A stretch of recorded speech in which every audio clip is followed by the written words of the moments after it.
Once during archaeological excavations in one of the Izborsk churches, my sister's husband found a stone with the inscription which read, "When Varangian Prince Truver came to the Pskov region, he met a tribe here who spoke a language different from Slavic. They were called Chud, or the Chuds. We, the Setos, originated from this land." For centuries, the Setos were baptized and married in the same churches and buried in the same cemeteries, until the 20th century, when neighboring villages ended up being on opposite sides of the border. Entire families were divided.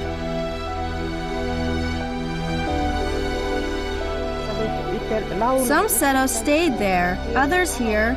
As is the case with my sister and I, we are one family, one generic family tree, one people. But if you delve deeper into it, we don't share the same roots.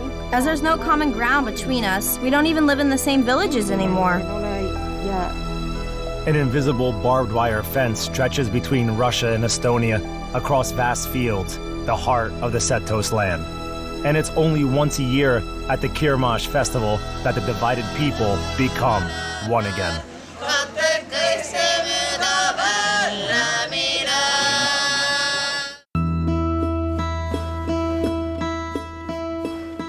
The borders of the native land of the Setos haven't changed in 3,000 years. The villages still stand where they were standing 500 to 600 years ago. But there are hardly any descendants of the ancient Chud people left in these villages. Until the revolution of 1917, there were more than 20,000 Setos living here. According to the All Russia Census of 2010, there are only 214 left. It's like the disappearance of a song. It's exactly like that in our Pechora region. There are very few Setos left, and there is nobody to inherit our traditions. There are more of them in Estonia, and the young people there do display some interest. The village where Heliu Zapatalo lives is one of the last Setos villages in the Pskov region. The majority of the Setos now live in the neighboring Estonia, including Heliu's sister, Yi Sarv, who moved to Estonia, where the Setos are recognized as a separate ethnic group.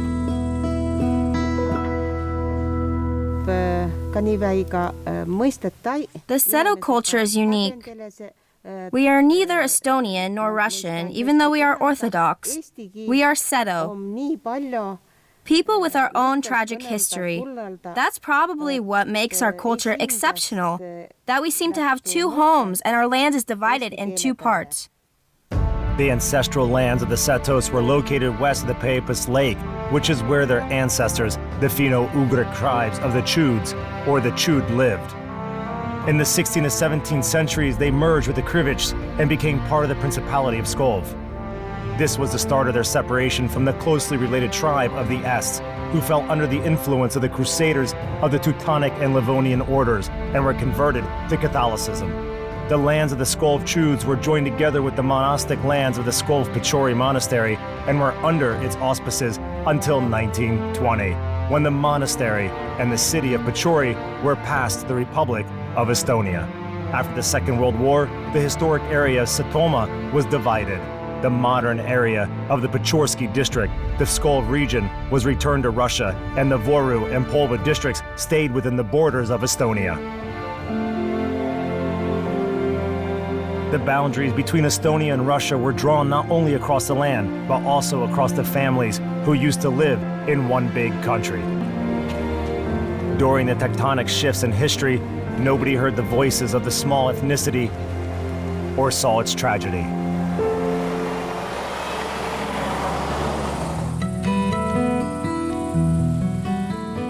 The village of Yi Sar's family remained in the Estonian part, while her relatives and her ancestral graves were in Russia, in the Pskov area, which not every Estonian Seto has access to. The result was that our land, Setomaa, was divided by a so-called control line. The border split us apart from each other and separated us from our roots. Metaphorically speaking, Apples that used to fall close to the tree were now isolated from it without the possibility of going back to their native land, where our entire family came from, where I grew up, and most likely would have stayed had I known that we would be divided this way.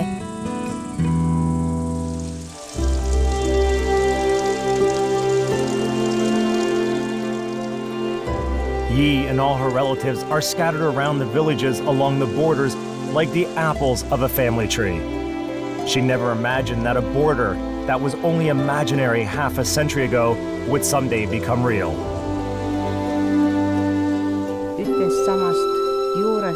We always lived together, visited each other's homes. I spent nearly every weekend at my sister's, and then it all stopped. Our forest started disappearing. The land deserted by people started to wither, and so did we without that land.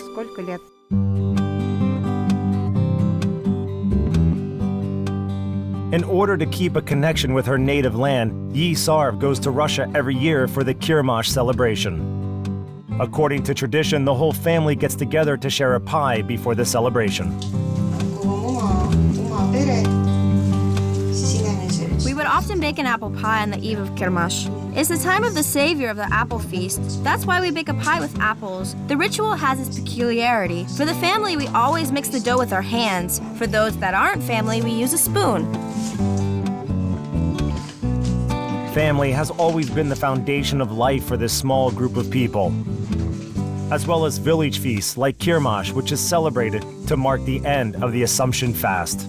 The Setos called this day the Day of the Mistress. This was a time of harvesting and cooking to honor the Virgin Mary and Pecho, the god of hearth and home.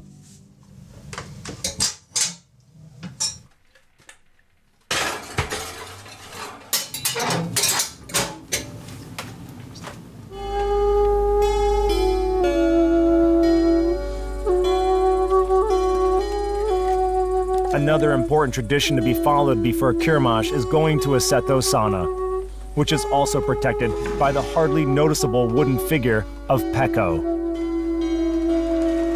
The person responsible for the kindling for the sauna is Hainar, Yi's brother.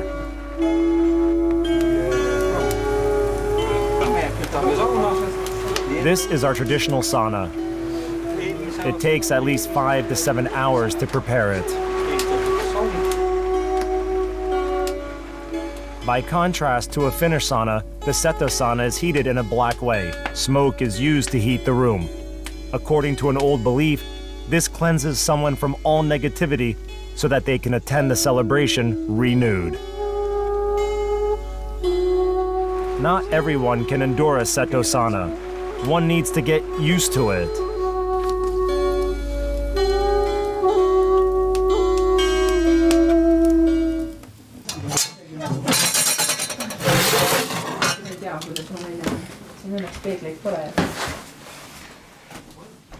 Before the trial by water, fire, and smoke, the guests gathering in Ia's house are treated to a festive pie.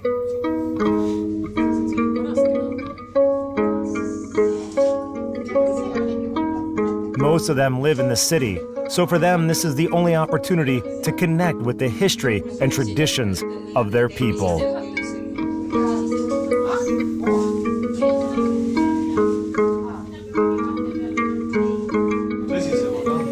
And what is here? This is Heinar's workshop. He makes canales here. Do you know what that is? What is that? Do you know the name of our traditional musical instrument? Leto. But she is wrong. Leto is a traditional Estonian instrument, while the Seto kanal is a traditional Seto instrument similar to the Russian gusli or Karelian kantele. Nobody would have made that mistake before, but times are different now.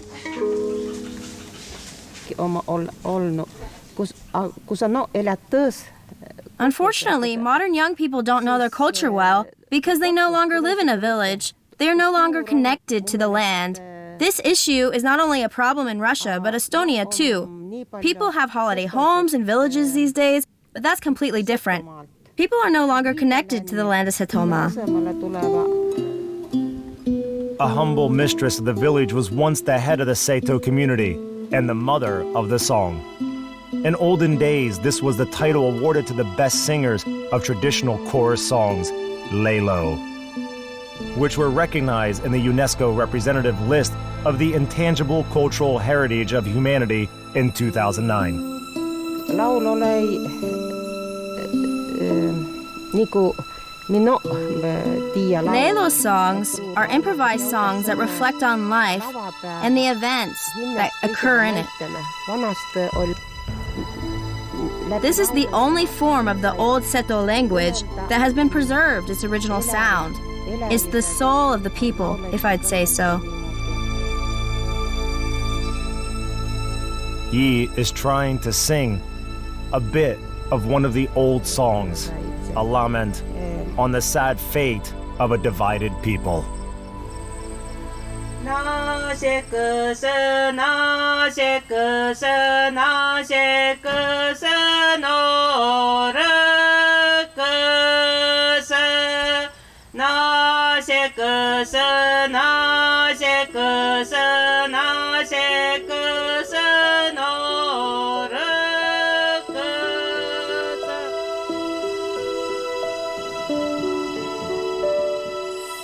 This song was once sung by Yi's grandmother, whose generation did not have the division into Russian and Estonian Seto.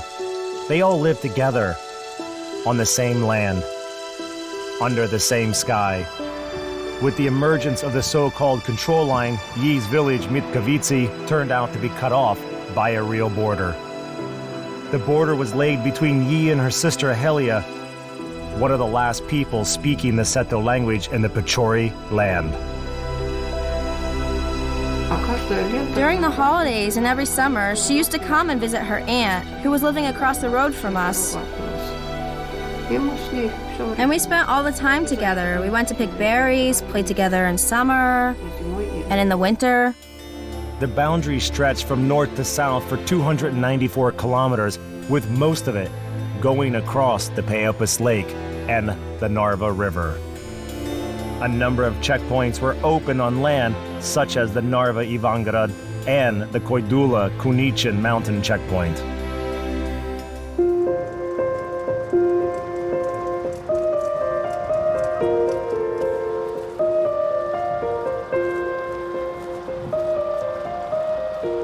This border checkpoint has been a special place for Yi Sar for the last 20 years. It's the only link which connects her with her native skull of land, where she returns to year after year, marking the words she once told her sister as a joke.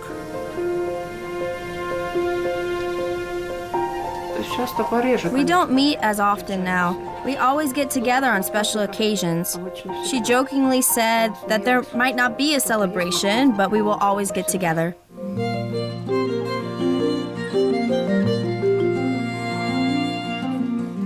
Kirmash is celebrated in the Pskov region for a reason. Since ancient times, Kirmash was held to coincide with the harvest, of which the patron god was Pecho.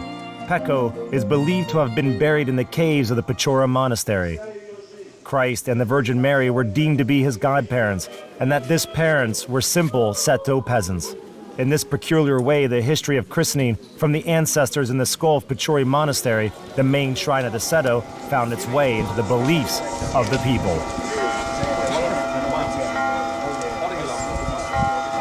In the morning, the descendants of the Pskov Chud from all the border villages and hamlets gather at the gates of the monastery. They are still waiting for the arrival of their relatives from the Estonian side. According to tradition, they are here to meet the abbot of the monastery, but before that, they'll also meet with the Seto king.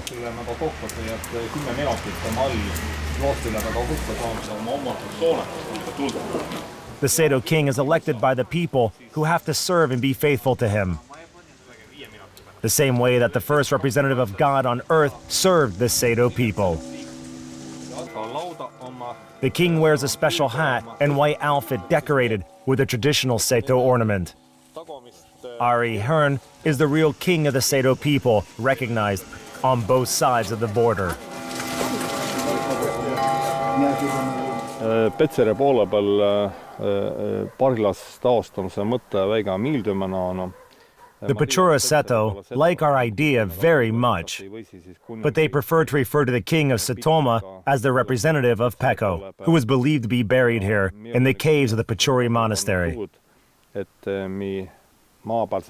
Although it has happened that the old ladies in Pechori have mistaken the king for the priest, despite the fact that he wears white garments instead of the black that the Orthodox priests wear. Pecho was baptized here, and he baptized all the Seto people here, and something in the image of the king must remind them of Pecho.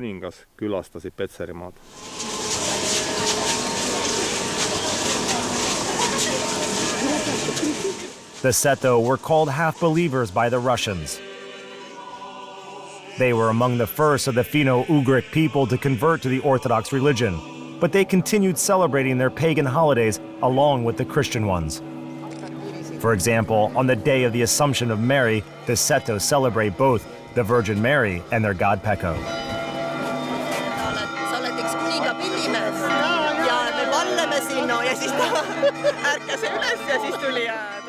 Until now, communication is the main stumbling block between the ethnic groups on this land, both in the Pskov region and in the closely related Estonia, where the Seto language is considered to be a dialect of Estonian. The problem with our language and our culture is that it's connected to the abundance of Estonian in our lives. We hear Estonian over the radio, over the TV, we read, write, and speak Estonian at school. Despite the fact that it's a related language, there are quite a few differences, and it's important to retain those. Otherwise, the future generations will not be able to understand our songs, the faith of our ancestors.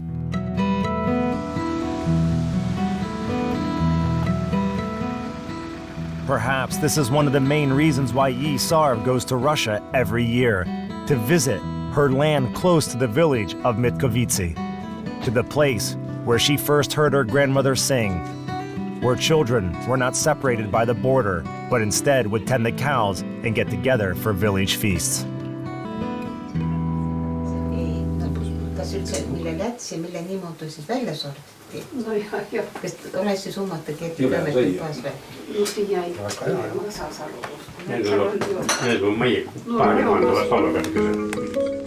There's hardly anyone living there now, apart from her sister who Yi meets to celebrate Kirmash together. When are you coming for the celebration? I don't know. It depends on the weather and on how I'm feeling. It's as important for Yi to visit her native grounds as it is for Heliu to hear and speak her language, which is only spoken in Russia by some 100 people. Here, children born from mixed marriages speak Russian even at home. Usually they don't even know Seto language. There are very few people who can speak it nowadays, so it becomes more and more difficult to preserve our songs.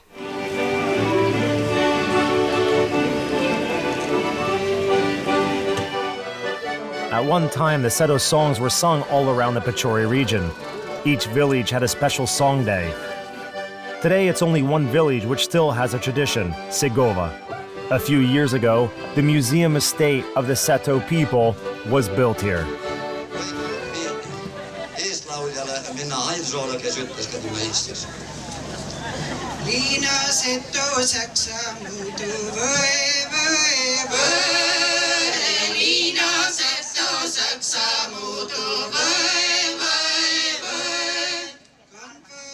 It is a special place for our heroines. People meet old friends here, share good and bad news, and sing songs known to them from their childhood spent in the Pskov land of Setomaa.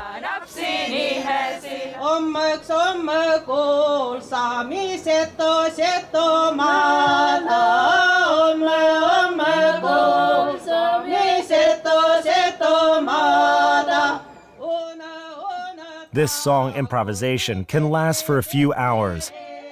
As one person stops, another can pick it up and carry it on.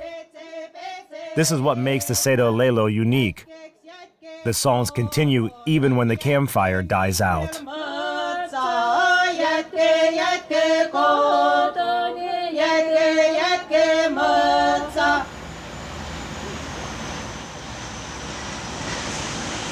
A song shouldn't have boundaries by definition. That is why the song continues to sound over the land of Setomaa the next day. This time, it sounds on the Estonian side, in the village of Abenitsa, where several years ago the Abenitsa Seto Museum was created to showcase the family and cultural traditions of the Seto people.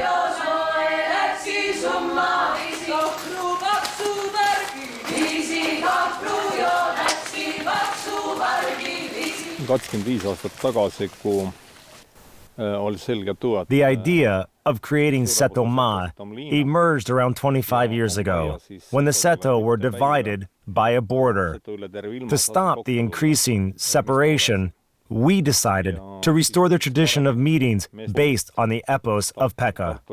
In this epos, the representative of God before his death appoints as representative the king of Seto, who has to hold celebrations and gather all the Seto together by the fire.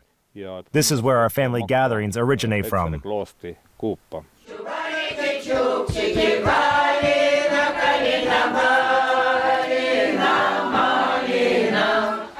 But today, those celebrations attract not only the Estonian or Pskov Seto.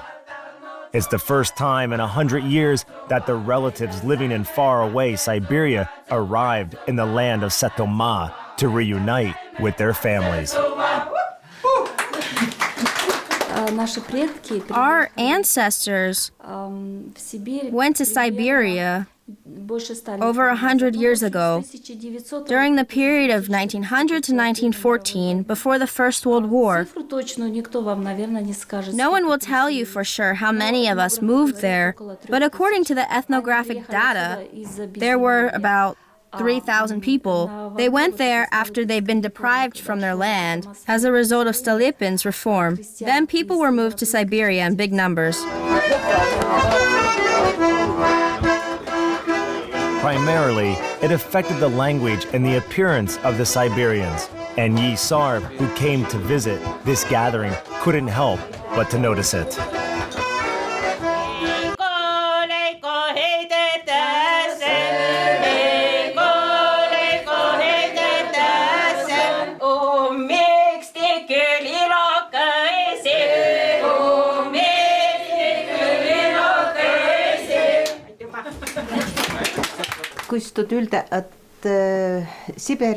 They speak differently. They retain more Seto words, yet they speak with a special Siberian accent. In fact, it also sounds different in Estonia and in Pechora. The location also affects their costumes. They have ornaments, colors, and textures that we don't even use here. In contrast to the families from Pskov and Estonia, the Siberian Setos were moved to a completely new land. They were isolated from their own land for hundreds of years.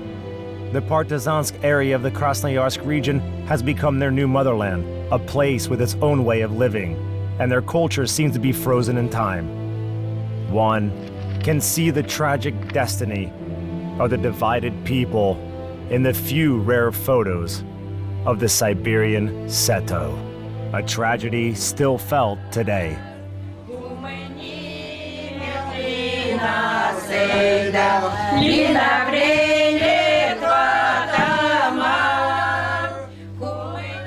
Without a chance to retain their unity within the state borders, this small group of Finno-Ugric people is trying to maintain themselves in the borders of Setomaa, or the country of Seto. I think that today our main challenge is to preserve the language, the traditions, and the culture not only in Setomaa land, but also in other regions of Estonia, in the neighboring Pechorsky region, and in Siberia, everywhere where the descendants of the Seto can be found.